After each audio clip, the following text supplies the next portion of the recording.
Everywhere you look, the headlines are saying that Florida's housing market is dropping. Prices are falling, inventory is climbing, and it can sound like bad news if you're thinking about moving here. But here's the truth: not every Florida market looks the same. Some areas are definitely cooling, but Brevard County, right here on the Space Coast, is showing strength, stability, and opportunity. Today, I'm going to show you how Brevard compares to the rest of Florida, what the July 2025 MLS statistics really tell us, and why our local investments in jobs, infrastructure, schools, and healthcare make this one of the most resilient places in the state to buy a home. Hi, I'm Lee Johnson with Brownfield Real Estate Group. I created this channel to help people like you learn more about this area on the central east coast of Florida to see if this might be the right place for you to relocate. If you're enjoying what you see, please take a moment to go down below and hit the like and subscribe buttons so you'll see more of my videos. Now let's get back to talking about the housing market in this area.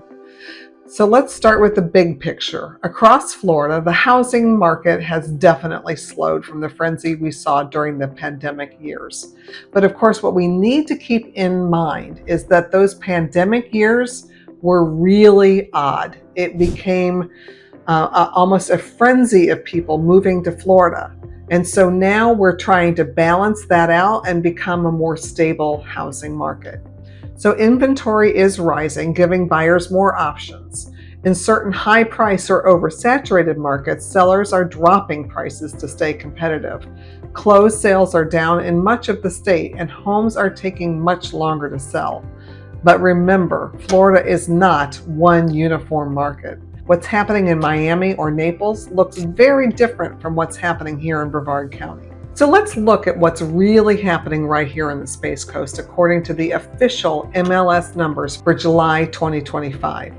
Single-family homes closed sales are down 8.9% year over year, with 906 homes sold in July compared to 994 homes sold a year earlier.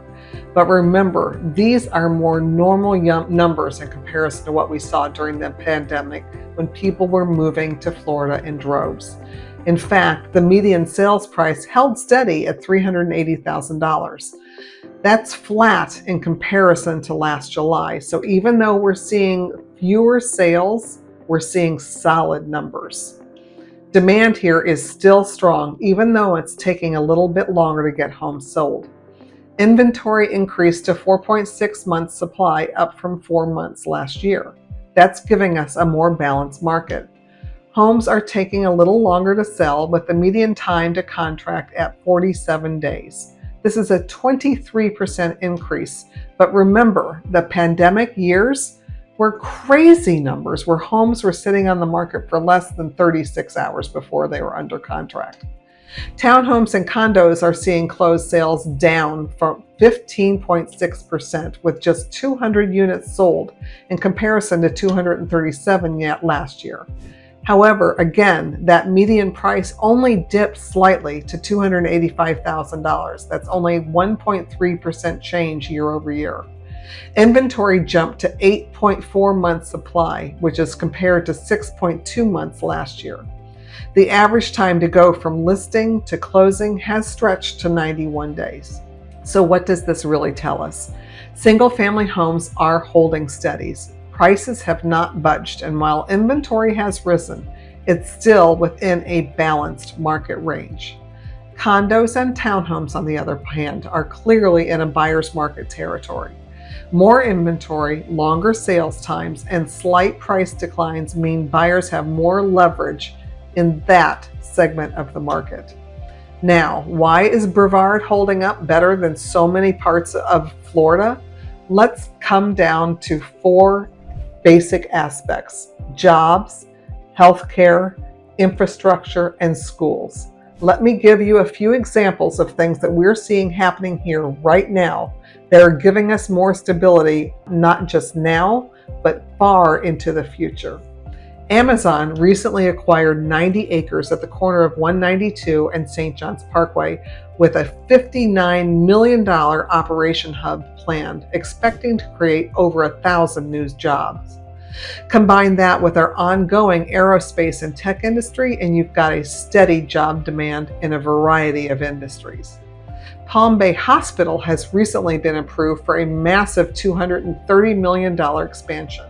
That means better health care access for residents and hundreds of new jobs for retirees, families, and anyone relocating here long term. Strong health care is a huge draw.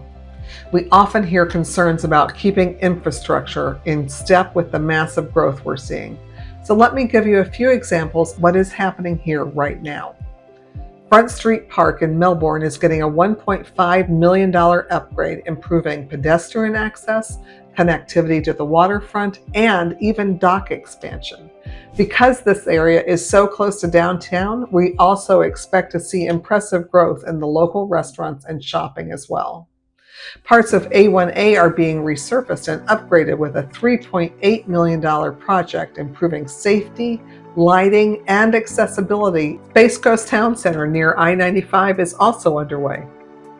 This 225-acre development intends to be more than just the new hub for area employers, employees, and residents. This mixed-use community is going to provide the perfect place to live, work, and play, with a total of 61 planned buildings going into this area, including 350,000 square feet of retail space, a 48,000 square foot grocery store, up to 3,000 multifamily residences, and 500,000 square feet of office space, plus 2 new hotels. Melbourne City Centre is also under construction with 270 acres of housing, retail, restaurants, a university and private school, and even a medical campus. These are massive long-term projects that will keep attracting people and supporting home values for a long term to come. Educationally, U.S. News and World Report has ranked 5 of our local high schools among the best in the nation. Westshore Junior Senior High School was ranked number 5 in Florida and number 57 in the entire country, while Edgewood also made the top 100 nationally. Strong schools create strong communities, and they're one of the best indicators of long-term housing demand. So even if your children are all grown and gone, good schools do matter. So let's tie all this up together and see what we mean. If you're looking at single-family homes, you're seeing a balanced market, steady prices, moderate inventory, and sellers who are a bit more flexible than last year. If you're looking at condos or townhomes, you're stepping into a true buyer's market. More options, longer days in market, and more negotiating room. And across the board, Brevard's investment in jobs, schools, healthcare, and infrastructure point to long-term stability. So in short, you've got opportunity today and future growth tomorrow. What we're seeing in terms of future homes being built is massive. So now is the time to get into it while prices are still low and inventory is still really strong. This is rare in a market that's shifting statewide, so why not take advantage of it? While headlines may say that Florida's market is dropping, here on the Space Coast, the story is one of strength and resilience. If you're thinking about relocating to Florida and you want to explore homes here in Brevard County, I would love to be your guide. Reach out anytime via phone, text, comments down below, however you want to reach out to me, and we can find the community and the home that is right for you. If you found this video helpful, please give it a like, hit the subscribe button, and tap that little bell so you don't miss my next video. And if you have questions about the market, you want to make a comment about what I should talk about next time, drop them in the comments down below. I always love hearing from you. And I look forward to seeing you next week with a whole new video and more information about Brevard County. Thanks so much, and I'll see you next time.